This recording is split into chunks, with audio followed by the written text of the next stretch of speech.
Alors, bonjour, Bonjour. Bernard et Franck. Bonjour. Merci beaucoup de nous accueillir dans ce magnifique endroit, ce village. Alors moi, j'ai une première question qui me taraude. Comment un vétérinaire rencontre un artiste, de ce qu'on a vu quand même dans le village, on va voir des images, et un passionné de tortues? Mais justement, le lien, c'est ça, passionné de tortue. Moi, je l'étais, et il l'était aussi.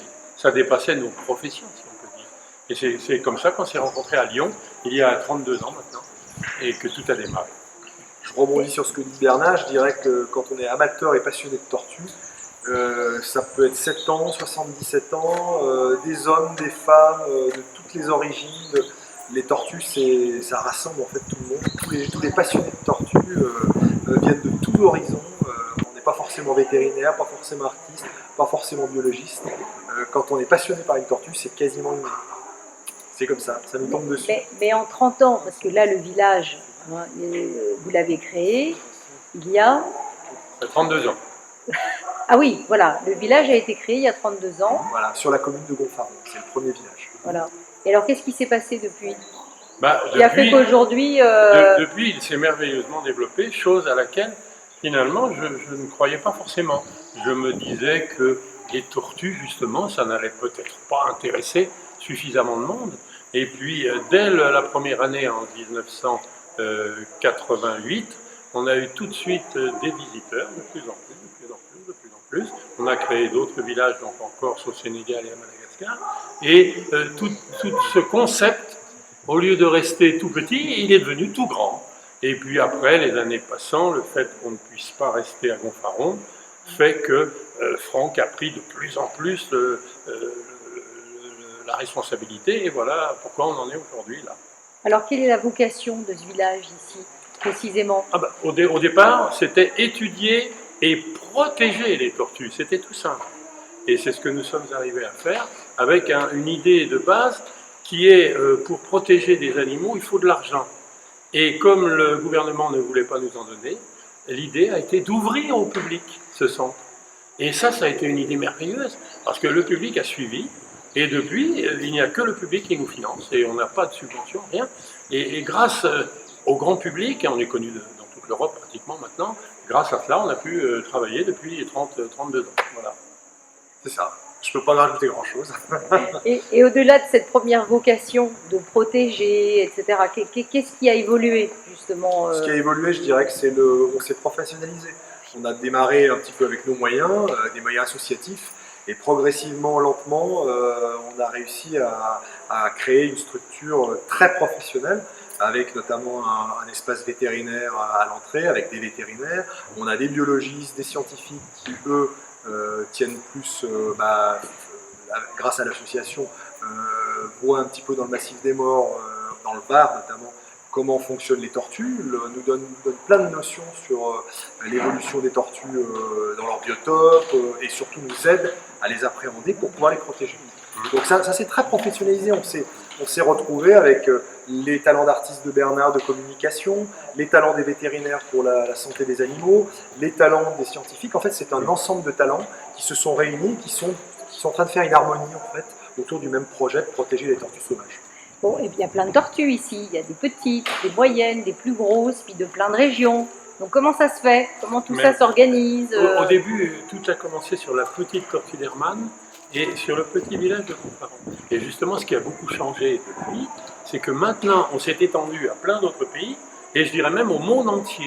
On a travaillé avec l'Australie, on a travaillé avec l'Amérique, avec le Mexique, tout ça. Oui, donc vous voyagez souvent pour aller voir les tortues partout dans le monde. En fait, là, je vais prendre la parole parce que les voyages qu'on fait tous les deux, les voyages, en fait, c'est une manière d'abord de véhiculer notre certitude, c'est-à-dire les tortues sont des animaux sauvages, il faut les conserver correctement dans la nature, d'épauler et d'aider les gens qui le font très bien à l'étranger, et surtout en même temps en échange de récupérer des idées, des notions pour nous-mêmes être plus efficaces et meilleurs pour protéger les tortues. Ça nous permet aussi de connaître énormément de variétés de tortues, de faire vivre un petit peu le travail de conservation, le travail de protection, en ayant des échanges un petit peu. On est devenu vraiment mondialiste, hein, c'est-à-dire qu'à partir de la tortue d'Hermann, on a tout de suite, on s'est occupé des tortues françaises, des autres, et puis très vite des autres tortues du monde entier, et ça nous a mené à réaliser des encyclopédies, et maintenant on connaît les 340 espèces de tortues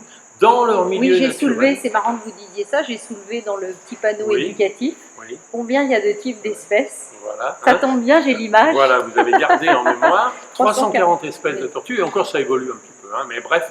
Donc maintenant, on a commencé tout petit avec une seule espèce, et maintenant, on est quasiment mondialiste. Évidemment, si on avait les moyens de Bill Gates, on aurait fait 25 là, c'est sûr. centres dans le monde. Ça Si on viendra avait- peut-être. Si Mais on pour avait les l'instant- moyens de Bill Gates, je pense que les tortues auraient plus de problème. Oui, aussi. Mais pour l'instant, on est à 5e centre quand même. C'est déjà pas mal pour une petite association. Et puis après, voilà, on a des idées, hein, des Alors projets. encore une fois, ouais. quand on entend Bernard, il faut bien préciser qu'il n'y a pas de but lucratif. Hein. Quand on a des centres, oui. Mais avant tout, l'objectif, c'est l'argent qu'on gagne, en quelque sorte, on la met dans la protection des tortues, Oui, c'est-à-dire vous dans des actions de réinvestissez, protection. ouais. C'est ça. On a le moindre centime en plus, et ben hop, on va faire des enclos, on va faire de manière à, en quelque sorte, récupérer plus d'animaux, leur donner plus leur chance par rapport à ce qui se passe. Et une chose que j'aimerais préciser au-delà de nos entretiens, c'est que les tortues qui sont d'autres pays ici, c'est pas des tortues que, je sais pas, vous allez chercher. Ah non, pas du C'est- tout. Jamais. qu'on soit bien C'est le d'accord. contraire, C'est l'inverse. c'est le C'est contraire. l'inverse. Non, les C'est tortues, important c'est de ça. le dire. Toutes les tortues ont été abandonnées par le public ou trouvées blessées au bord d'une route dans la région, mais l'autre moitié vient de saisies en douane ou en gendarmerie chez des trafiquants.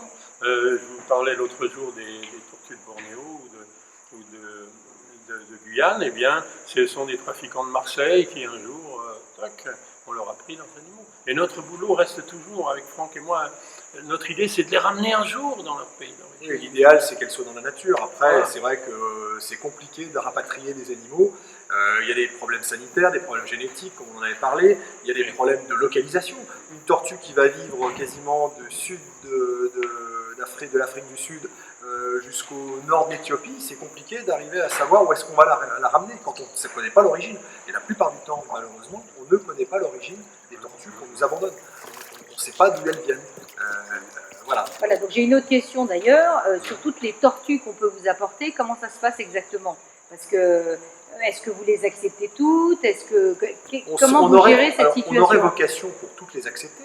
Le problème, c'est qu'il faut bien le dire, chaque tortue qu'on accepte nous coûte 250 €. On a fait à peu près la moyenne. Sur ces 250 €, ça comprend les soins vétérinaires, les frais d'identification, les enclos, la nourriture. Une tortue, ça vit une centaine d'années. Donc quand on considère que la tortue va venir chez nous, qu'elle a 15, 20, 30 ans, il va y avoir de double ou de triple, voire beaucoup plus. Elle va vivre ici chez nous très longtemps. Donc il faut un engagement de longue durée. Sachant qu'en plus, pour nous, c'est très compliqué d'avoir une projection en se disant qu'on va la relâcher dans le milieu naturel, puisqu'elle n'aura pas sa place dans le milieu naturel. C'est le problème de la captivité. On les condamne, en quelque sorte, à être emprisonnés, entre guillemets, pour dire les mots, et dans des enclos, dans des aquariums, le mieux possible. Mais elles sont quand même condamnées à rester enfermées. Alors, ce qu'on a trouvé très chouette en se baladant, en faisant tout le chemin dans le village, c'est à la fois tous les panneaux créatifs, hein, les dessins, les grosses tortues un petit peu partout. L'idée principale, c'est de sensibiliser, hein, donc les panneaux en font partie intégrante. Oui. Voilà, et il y a un parcours destiné aussi donc, aux enfants, c'est très éducatif, donc vous pouvez nous en dire un petit peu plus là-dessus? On reçoit beaucoup d'écoles pour Ouais. qui on fait des gros efforts financiers, parce qu'on considère que les enfants sont les premiers, lorsqu'ils ont compris le message, à le faire vivre et à le transmettre. Ils en parlent à leurs parents, ils ont une influence sur leurs parents qui est extraordinaire, et donc on a énormément d'écoles, hein, au mois de juin notamment, tout le mois de juin quasiment, des écoles toute la journée, et on les reçoit, on leur fait à chaque classe tout un enseignement et un parcours entre guillemets initiatique pour leur expliquer, ce sont des animaux sauvages, laissez-les dans la nature, n'en achetez pas, dites autour de vous que quand les gens en ont, il ne faut pas les reproduire, il ne faut pas les relâcher arbitrairement, etc., etc. Et les enfants véhiculent tout ça. Moi, je vous citais toujours, en fin de conférence, quand il y a des enfants, je leur demande, bon, vous vous promenez dans la forêt, là, vous voyez une tortue, alors qu'est-ce que vous faites? Vous la ramenez chez vous?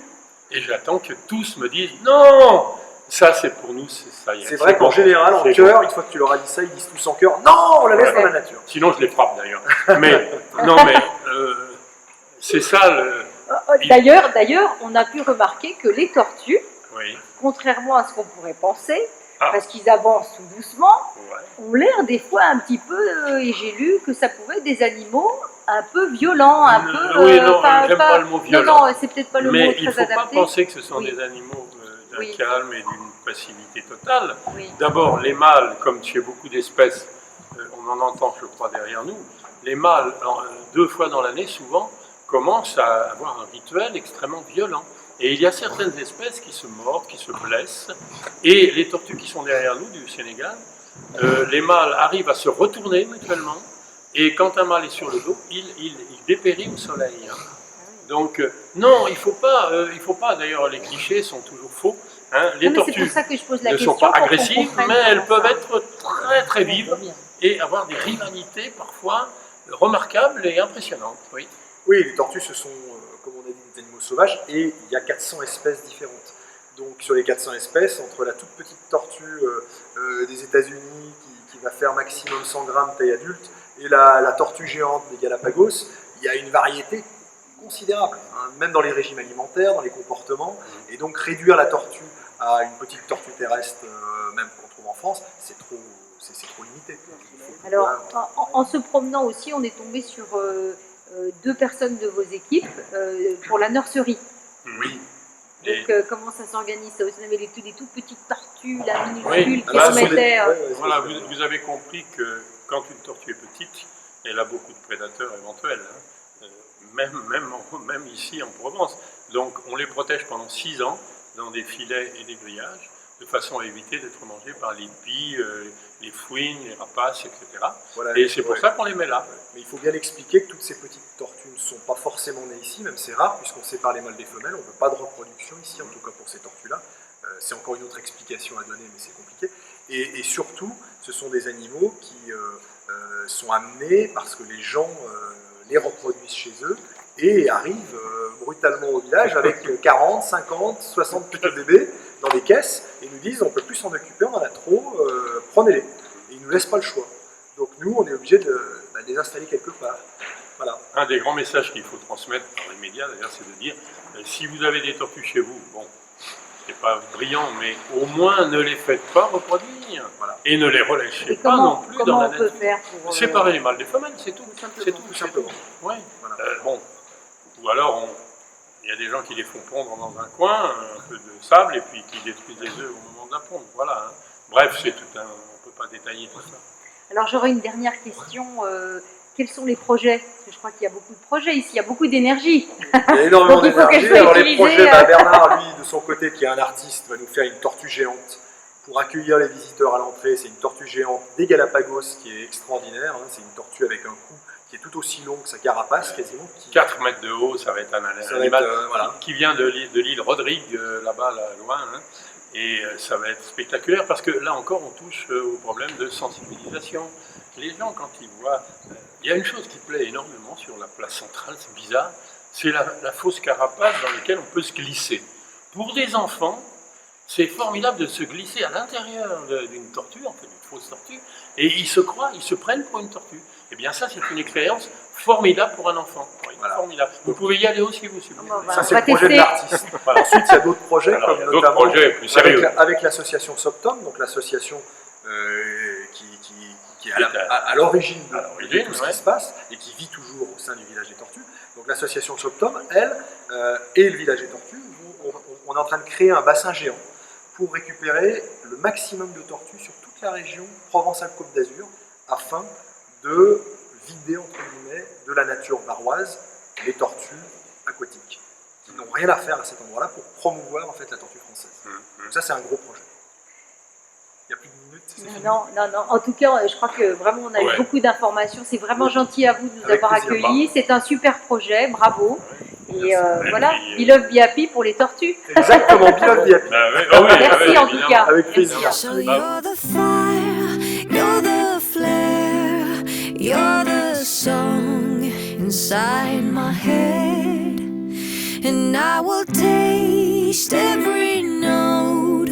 Feels so good when you're in my head. And you're the fire, you're the flare, you're the inside my head, and I will taste every